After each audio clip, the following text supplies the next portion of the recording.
গতকালকে ঢাকা মেডিকেলের আমরা একটি ঘটনা শুনতে পেয়েছি। ঢাকা মেডিকেলে আমাদের যে ডাক্তার ভাইরা রয়েছে তাদের গায়ে হাত তোলা হয়েছে। যে যারা হাত তুলেছে তারা কি অভিযোগ করেছে? তারা অভিযোগ করেছে সেখানে নাকি একজন যে পেশেন্ট মারা গিয়েছিল সেখানে ডক্টরদের গাফিলাতি ছিল, ওই ঢাকা মেডিকেলের গাফিলাতি ছিল। এখন প্রশ্ন হচ্ছে যে ডক্টরদের বা ঢাকা মেডিকেলের যে গাফিলাতি ছিল কিনা এটি নির্ধারণ আপনি কিভাবে করতে পারেন, কোন এক্সপার্টিজের ভিত্তিতে এটি নির্ধারণ করতে পারেন এবং এই অথরিটিটি আপনাকে কে দিয়েছে? যদি কোনো গাফিলাতি থেকে থাকে, ডক্টরের হোক, প্রশাসনের হোক, কিংবা যে কারো হোক, কিংবা কর্তৃপক্ষের হোক, অবশ্যই তার বিচার হবে।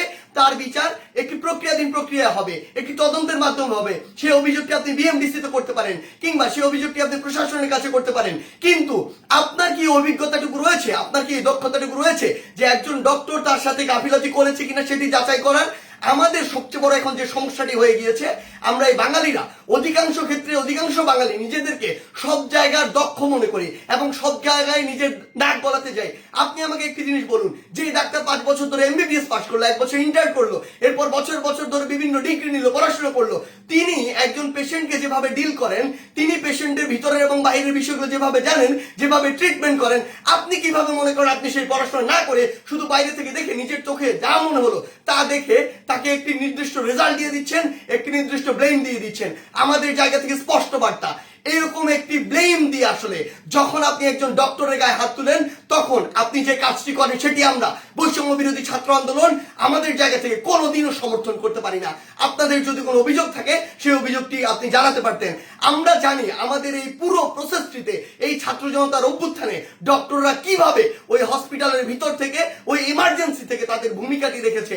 আমরা দেখেছি যখন কিছু সরকারের পাঁচাটা স্পিরিট, ডক্টরদের যে স্পিরিট, সেই স্পিরিটটি যাদের মধ্যে নাই, এমন গুটি কয়েক ডক্টর যখন ওই ছাত্র জনতার গণঅভ্যুত্থানে আমাদের আহত ভাইদের চিকিৎসা দিতে বাধা দিচ্ছিল, তখন অধিকাংশ ডক্টর নিজের জায়গা থেকে রিস্ক নিয়ে আমাদের ওই ভাইদেরকে চিকিৎসা দিয়েছিল। এমন অধিকাংশ ডক্টর রয়েছে যারা ডক্টরদের স্পিরিটটি ধারণ করে এবং আমাদের এই পুরো সময়টিতে আজকে পর্যন্ত আমার হসপিটালে যে আহত ভাইগুলো রয়েছে তাদেরকে নিরবিচ্ছিন্ন সেবা দিয়ে যাচ্ছে, নিজের কথা চিন্তা না করে। সেই জায়গায় যখন এরকম করে কোন একজন আমার ডক্টর ভাইয়ের উপর এভাবে হাতটি তুলে, আমরা এটি কখনো সমর্থন করতে পারি না। আমাদের জায়গা থেকে একদম স্পষ্ট একটি বার্তা, সেটি হচ্ছে যে আমরা প্রশাসনকে, মাননীয় স্বাস্থ্য উপদেষ্টা, ডিজি হেলথ সহ সকলকে একটি বিষয় স্পষ্ট করে বলতে চাই, আমাদের যারা মেডিকেলের ভাইরা রয়েছে, ইন্টার্ন ডক্টররা রয়েছে, কিংবা হসপিটালে যে ডক্টর ভাইরা রয়েছে, তাদের সাথে আমরা এই জায়গাটিতে একাত্মতা ঘোষণা করছি।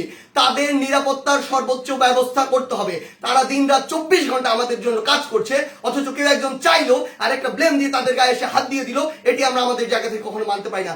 আমাদের জায়গা থেকে একটি স্পষ্ট বার্তা হচ্ছে তাদের এই নিরাপত্তার ব্যবস্থাটি করতে হবে। এবং গতকালকে ঢাকা মেডিকেলে যদি ওই পেশেন্টের মৃত্যুর জন্য কোনো কর্তৃপক্ষের হোক, ডক্টর হোক গাফিলাতি থেকে থাকে, তদন্ত সাপেক্ষে তার যেমন বিচারের আওতায় তাকে আনতে হবে। কিন্তু গতকালকে ওই আমার ডাক্তার ভাইয়ের গায়ে যে হাতটি তুলেছে, অপারেশন থিয়েটার থেকে বের হওয়া একজন ডক্টরকে, তার অবশ্যই দ্রুততম সময়ের মধ্যে তাকেও গ্রেফতার করে তাকেও বিচারের আওতায় আনতে হবে। আমাদের জায়গা থেকে স্পষ্ট একটি বার্তা, আইন নিজের হাতে তুলে নেওয়ার মতো অন্যায়টি যদি আপনি করেন তাহলে আপনার পক্ষে কোনোদিন আমাদের অবস্থান থাকবে না। ধন্যবাদ।